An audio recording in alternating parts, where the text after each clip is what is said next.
Hey there, Contractor Kev here with Overseas Contractor Academy, and today we're going to do something a little bit different than what our normal process in our videos are. I'm just basically going to ask you something. Instead of me up here, spewing a bunch of info about deploying and living in the Middle East and, working and how to live this lifestyle that's the contractor lifestyle. I was reading a book that really kind of sparked the thought and reminded me of where did I start. And so when I first started, and I've told this story a bunch of times, a friend of mine told me that he had been being an overseas contractor, and he didn't know anything. This goes to show you, like, there are even people that are overseas contractors for a couple of years and they don't know the industry. They only know their specific job, whether that job is like, I was a plumber on this one base in Iraq for 2 years. That guy's not going to know a whole lot outside of just that position. So luckily, because of my position, which was contracts, performance and cost oversight, I worked at a high level, and so I could see contract-wide, like, everything that was going on at all these locations in theater, and basically kind of then understand where do these systems on the government side fit into the contracting side of, like, my company and all that. And so I had a high level of visibility of that. And so over the 10 years now that I've been a contractor, I have learned, like, a ton from just doing what I do, and I've been fortunate in that, and a lot of people aren't. So when I first started, I only knew that I was in pain, I was struggling. Being real, man, I was in a place where I was struggling financially. I'd finished with the Guard, and I transitioned to being a full-on civilian and living the cubicle life. But I was making more money initially, but I also was struggling. I had some student debt I was trying to pay, and then just trying to get by. It was so tough, man. And so I had, like, over time started accumulating credit card debt. And it wasn't even from, like, I'm just gonna have a wild ass weekend in Vegas and throw it all on the credit card. It was from crap like, oh, my alternator went out. Oh, that's gonna be $600 or $700 to fix. Oh, my tires are gone in my car. Okay, so then that's $400 or $500, and you needed this thing for the house. Like, I had a plumbing leak behind a wall in my house, which sucked because they have to tear the whole damn wall. And so then that was a certain amount to fix, and the AC went out. And so just over time, I had, like, accumulated several $1,000s in debt on my credit cards, because the money coming in was only, like, just enough to keep my nose above the water level. And it wasn't a happy time in my life, quite honestly, because it was hit at a point where I was starting to ask myself, is this all there's ever going to be? Is this what my life is going to be? Because, of course, I have my friends, and they were just living sort of the same level of existence. Like, they were just going to work, putting in overtime, and just barely getting by. I was sitting there one night, I just got paid, so I went and I paid my mortgage, paid my insurance, paid my car payment, and bought groceries, and there was, like, $5 left over. And I'll never forget this, and please, Miller Beer, don't sue me for this, but your cheap beer was, like, the only thing that Contractor Kev had the money to get.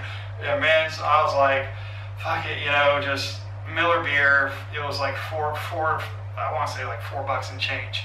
And that last little $5, like, all right, yeah, give me a 6-pack of beer. I'm gonna have some beers tonight. It's Friday night. Just paid all my bills. I'm good. I'm gonna sit there and maybe watch a movie or something and chill out. So I got home, put away the groceries, sat on the couch, and was sitting there. Was kind of looking through, trying to figure out what kind of movie I was gonna watch, and I heard a car door shut in my driveway. A van. It was obviously like a big vehicle, not like some little subcompact door shutting. I could tell it was like a commercial vehicle. It was loud. I'm like, who the hell's in my driveway? And then I see a guy walk across my lawn, and it's like it's happening in slow motion, man. Like, that guy is slowly dawning on me. Okay, he's from the power company. Okay, he's here to turn off my lights. Oh shit, I didn't pay my light bill. And at that point, because I had just been suffering so much from, like, you know, all these little things happening and these confluence of like bad circumstances, bad luck, bad events, whatever you want to call it, man, I was miserable. And that was just like the low point for me, was hitting that point where my lights just got turned off and I'm sitting there in the dark with a cheap ass beer on a Friday night, and this was my fucking life, man. I looked around, I just like, what the fuck, man? Like, is this really the existence I'm gonna live? Because it, like, that was like me hitting a wall, man. Like, I was down on myself. I was down on life. Like, this friggin' sucks. It was a pretty miserable time, and it's kind of painful to even remember it, but just throwing it out there, like, hey man, maybe someone else has been through that kind of stuff. And so I had this friend of mine that told me, like, oh, you know, I've got all this money in the bank, because, you know, eventually I borrowed money and got the damn power turned back on like I always did, and I was like robbing Peter to pay Paul. But that's the damn life I was living at that point, and that's another reason I hated myself, because like my self-respect was like in the toilet, because I'm having to borrow money just to friggin' get by, and my credit card was maxed out, so I couldn't borrow money from them anymore. And so yeah, it fucking sucked, man. It sucked so bad. I was in a lot of pain, and I didn't, you know, just everything just was awful. And so I met this guy, this old friend of mine, and he's like, oh yeah, I've got all this money because I've been working overseas. And you know, when that idea came from, and I'm like, you know, if he can do it, I can do it. Like, I'll find a way. Like, if he's making that much money, and I just realized that that money would change my life. That amount, that income, just got like 6 months or a year of that kind of income, like, oh, all these problems I have would just like fall aside. And so that happened. And so, but for me, and this is the point of this video where I ask a question, what is your one big thing? What is the one thing that is stopping you from becoming an overseas contractor? Because for me, the thing was, I had like no vehicle. I had no way to get there. And so I just had to like jump on Google, and it took months and months of like 12-hour days, and I was trying to figure it all out, and it was not easy, believe me. And I had a lot of disappointments along the way, of like when I finally got a chance and I finally got an interview with some company I had found that had some positions, and I didn't know what to say. I didn't know the things that they wanted to hear. And so because of that, when I interviewed, like within just a few minutes, like I could hear, like, no, I was not, I could just tell from the tone. You know, I'm not an idiot. Well, I am an idiot, but not all the time. And when someone's talking to me and like they're 5 minutes into an interview and they're trying to get off the phone, I know I'm not their guy. And so that was like so disappointing, because I told my family, like, I'm gonna go overseas, I'm gonna try and work overseas, I'm trying to figure it out.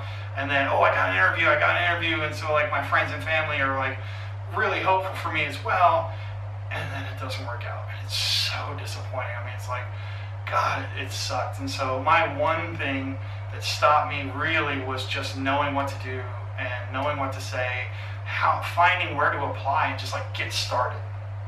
And then get my foot in the door once anyone even showed some interest. That was my one thing that was stopping me. And when I finally figured it out, man, when I got on the other side of that, every recruiter I ever interviewed with after that, I made contact with them, especially if I got like hired. I made it a point to become a friend with them, and then I would email with them for a while and say, when you were interviewing me, what were you looking to hear?